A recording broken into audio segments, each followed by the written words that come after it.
गमछा लेने के बहाने फिर वो कमरे में गया और उसकी पत्नी उससे लिपट के रोने लगी। उस सीन का वर्णन है कि जिस पल को मैं घर से निकला आंसू उसकी आंखों में था, बस 3 शब्द वो कह पाई, फिर मौन वहां हर कण कण था।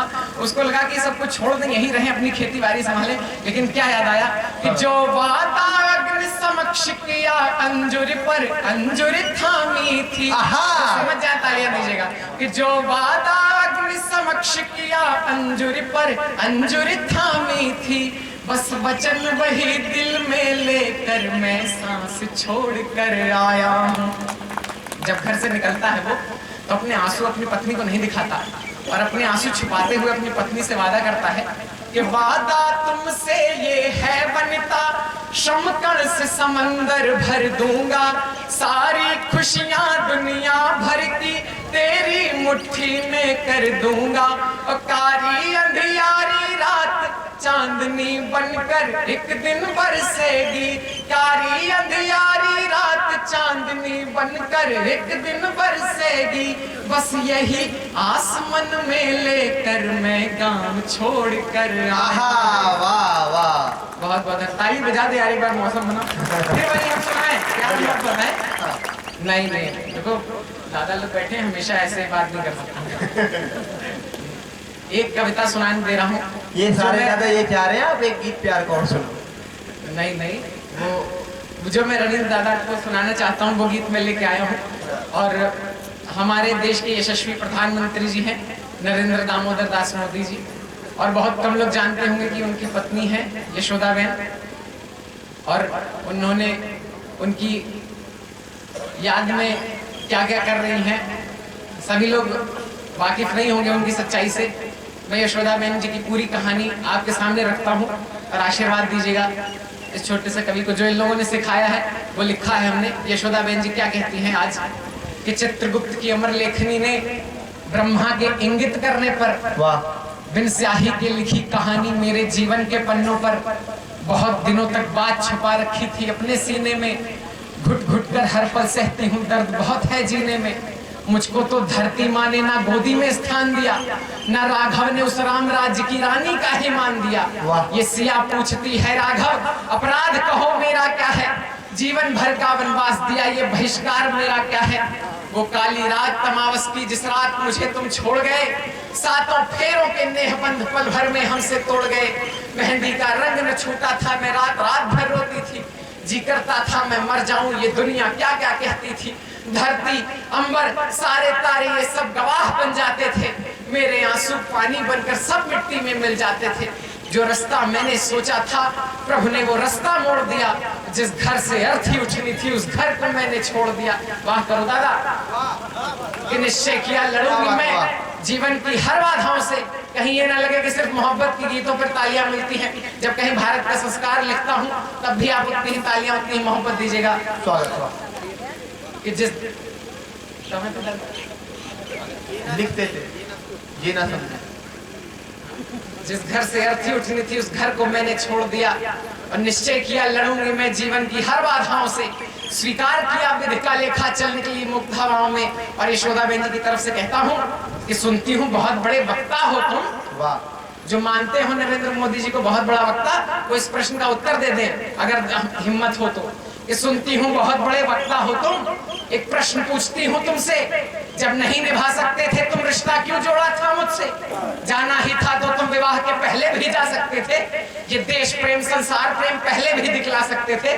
ये मेरी भावनाएं थी, लेकिन जब उस देवी के बारे में मैंने पढ़ा तो क्या लिखता हूँ कि तुम भूल गए प्रियवर लेकिन मैं 7 वचन निभाती हूँ। अब भी तेरी छाया से अपना करवा चौथ मनाती हूँ, अब भी तस्वीर तुम्हारी ले कि तुम भूल गए प्रियवर लेकिन मैं 7 वचन निभाती हूँ। अब भी तेरी छाया से अपना करवा चौथ मनाती हूँ, अब भी तस्वीर तुम्हारी ले तुमसे ही बातें करती हूँ, अपने सुख दुख हर काम काज तुमसे ही साझा करती हूँ। और जब भगवान के सामने बैठती है वो स्त्री तो क्या कहती है कि हे भगवान एक प्रार्थना है, उनके दुख दर्द मुझे दे दो, वो बन गुलाब महके जग में पथ के कांटे मुझको दे दो, वो इंद्रजीत पर विजयी हो हर पूर्ण मनोरथ हो उनका, तप साधिका बनो सुलोचना सी हर तप का प्रतिफल हो उनका। और अंतिम इच्छा मेरी ये है हर सुहागन स्त्री की अंतिम इच्छा मेरी ये है, मैं मरूं समक्ष तुम्हारे ही, तुम ही मुखाग्नि देना मुझको, मैं बनकर मरूं तुम्हारी ही। धन्य है भारत का संस्कार। क्या कहती है कि जिस दिन मैं मर जाऊंगी तो मेरी चिता में आग लगाने आ जाना मोदी जी, तब ये देश जानेगा कि तुमसे मोहब्बत तो करते थे मुझसे। तब कहता हूँ कि अंतिम इच्छा मेरी ये है, मैं मरूं समक्ष तुम्हारे ही, तुम ही मुखाग्नि देना मुझको, मैं बनकर मरूं तुम्हारी ही। तन पर सुहाग का जोड़ा हो, मेहंदी में तेरा नाम रहे, तेरे हाथों से तर्पण हो, सिंदूर मांग का अमर रहे। और इतने दिन के तिरस्कार के बदले क्या मांगती है वो स्त्री कि उस दिन तुम रो देना प्रियवर, उस दिन तुम रो देना प्रियवर, हंसते हंसते मैं चल दूंगी। कहती है कि बस 2 बूंद आंसू बहा देना हमारे लिए, बाकी मुझे कुछ नहीं चाहिए। ये है भारत की नारी कि सुनती हूँ। बस बहुत बहुत धन्यवाद। कि उस दिन तुम रो देना प्रियवर, हंसते हंसते मैं चल दूंगी, समझूंगी जीवन सफल हुआ, हंसते हंसते मैं चलूंगी। बहुत बहुत धन्यवाद। बहुत बढ़िया।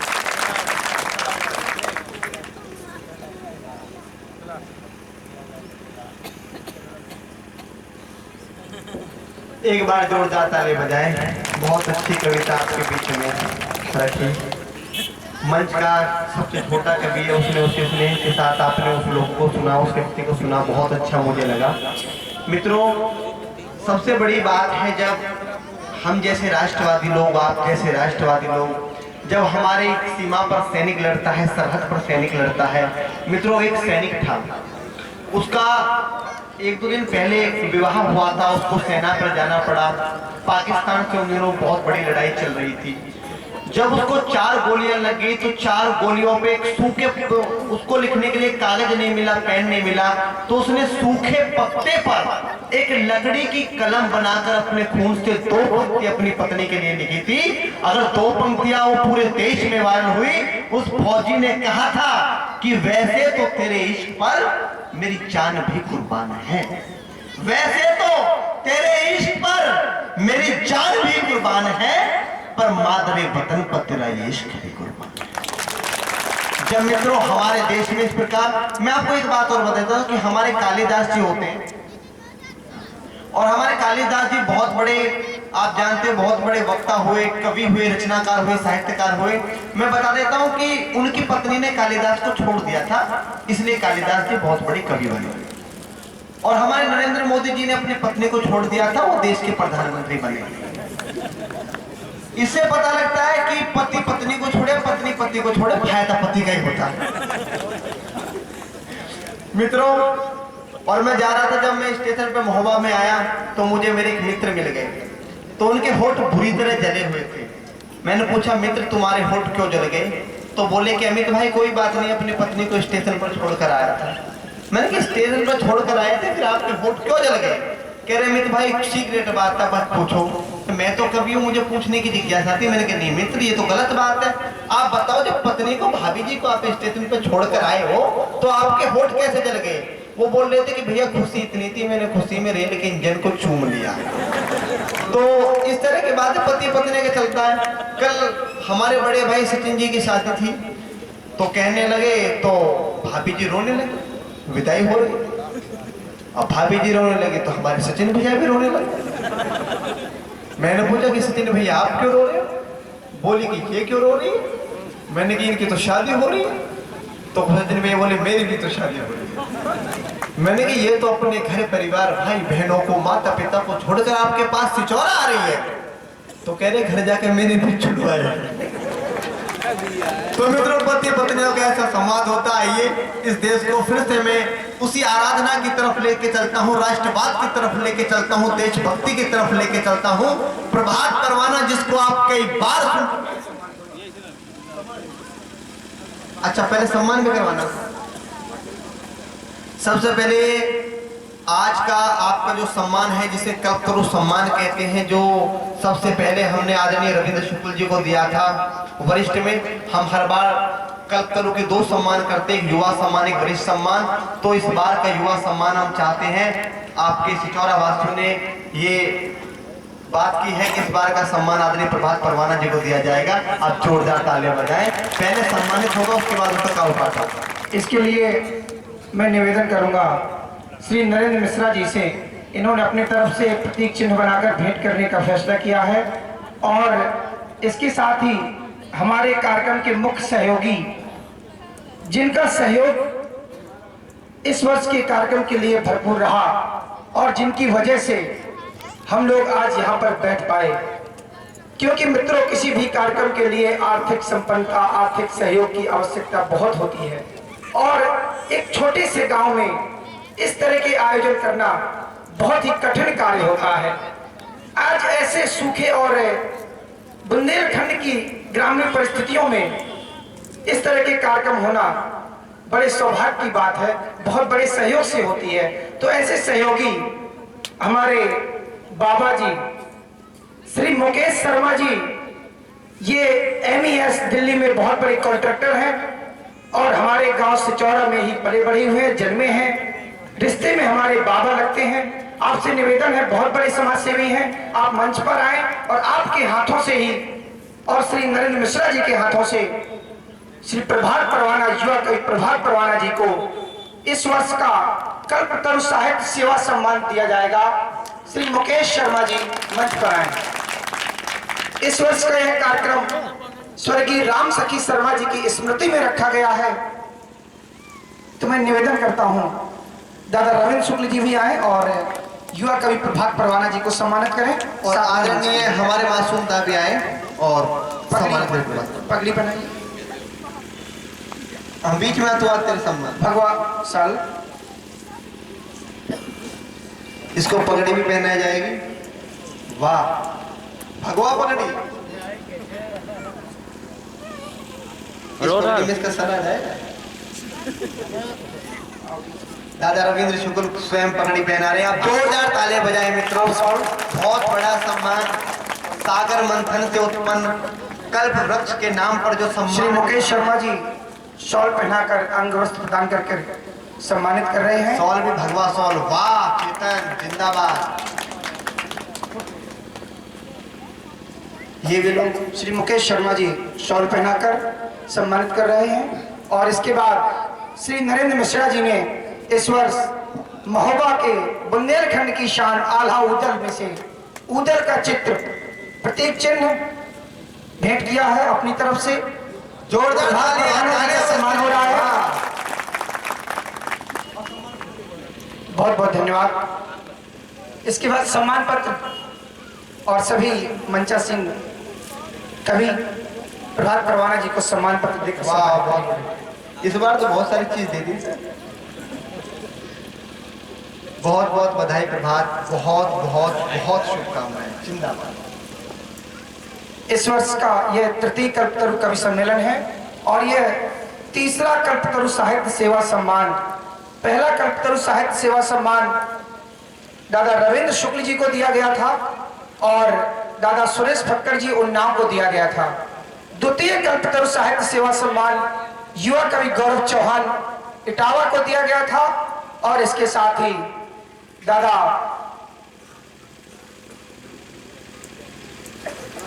बाराबंकी रामकिशोर तिवारी जी बाराबंकी को दिया गया था।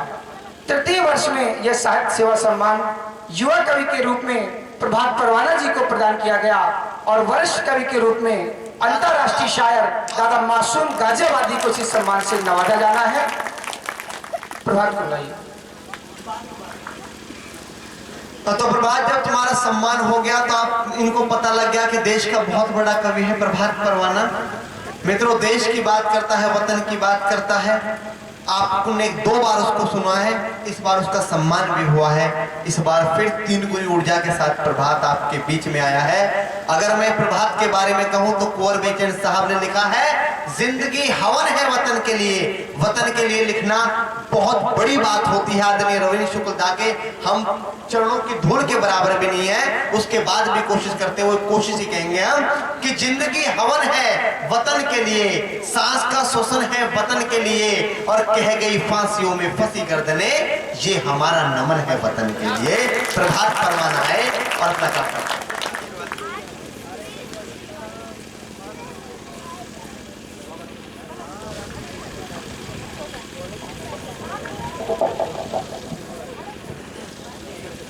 भारत माता की जय।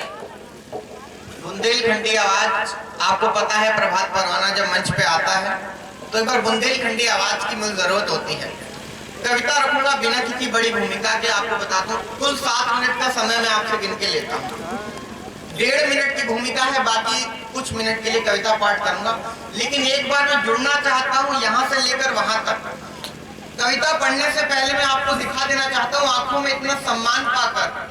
आज छोटी बात, बहुत सारे कवि ये बात कहते हैं, आज इतना सम्मान मुझे इस छिचौरा गांव ने दिया है कि शायद लाल किले का मंच पाकर भी इतनी खुशी ना मिले जितना छिचौरा के अंदर आके मुझे सम्मान मिला।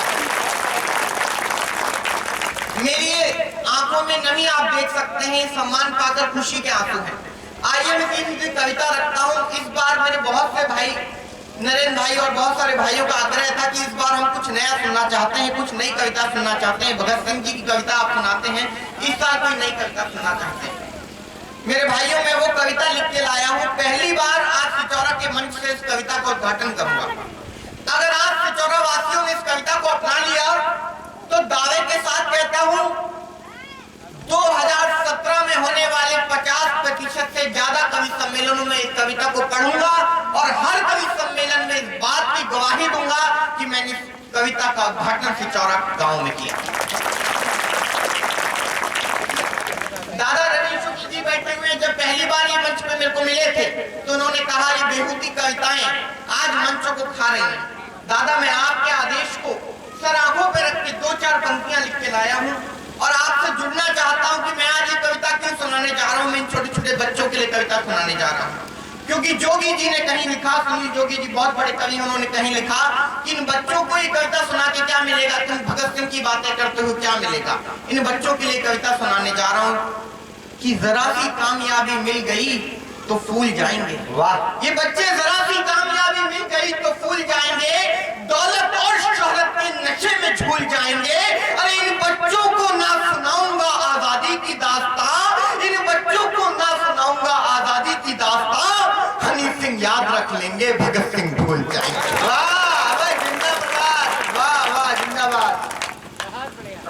मित्रों, ये पंक्तियां पढ़ने के बाद कोई ये मान सकता है कि ये प्रभात परवाना हनी सिंह का बहुत बड़ा विरोधी है। मैं इस बात को खारिज करता हूँ। मैं भगत सिंह का अनुयायी हूँ लेकिन हनी सिंह का विरोधी नहीं हूँ। मुझे इस बात का दुख नहीं होता कि ये युवा, मेरे भाई हनी सिंह के गानों पर थिरकते हैं। मुझे इस बात का दुख होता है कि मेरा ये युवा भगत सिंह की शहादत को भूल जाता है। वाह, मुझे इस बात का दुख नहीं होता कि आज की हमारी बहनें जलेबी बाई के गानों पर थिरकती हैं।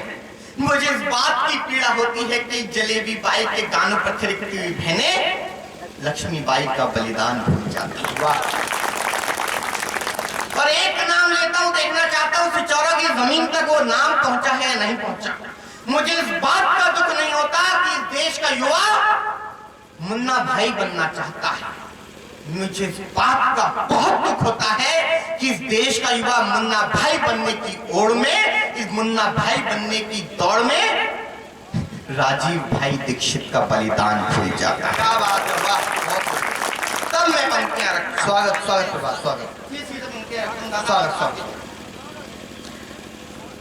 डीजे वाला बाबू कैसे लेकर दारू चलता है। डीजे वाला बाबू कैसे लेकर दारू चलता है, भीगे होठों को देख देख कर टिंकू जिया मचलता है।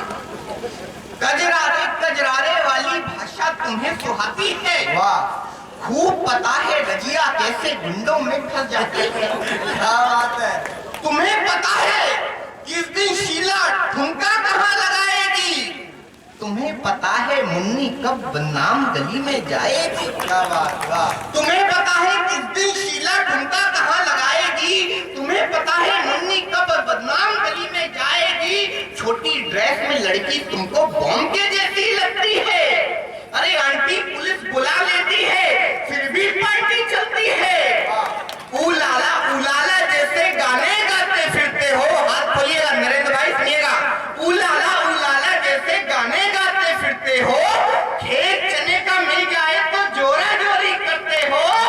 दम मारो दम की बातों को, दम मारो दम की बातों को युवा देश का जान गया। झूम बराबर झूम शराबी की बातें पहचान गया।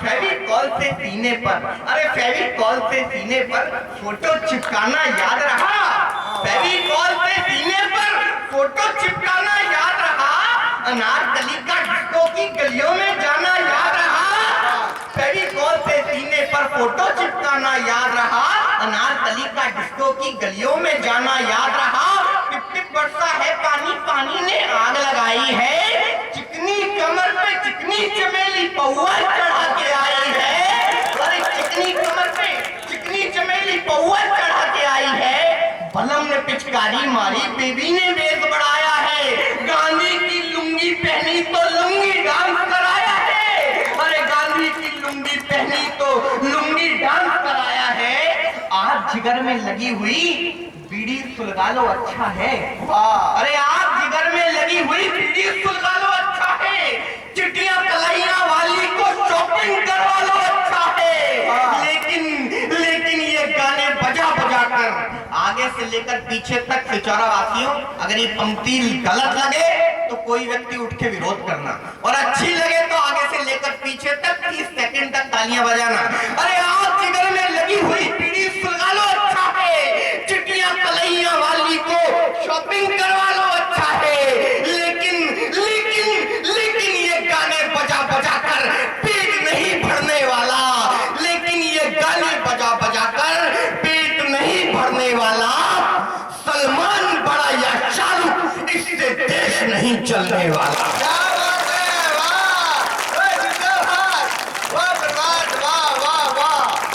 वाह वाह, क्या बात है, जिंदाबाद।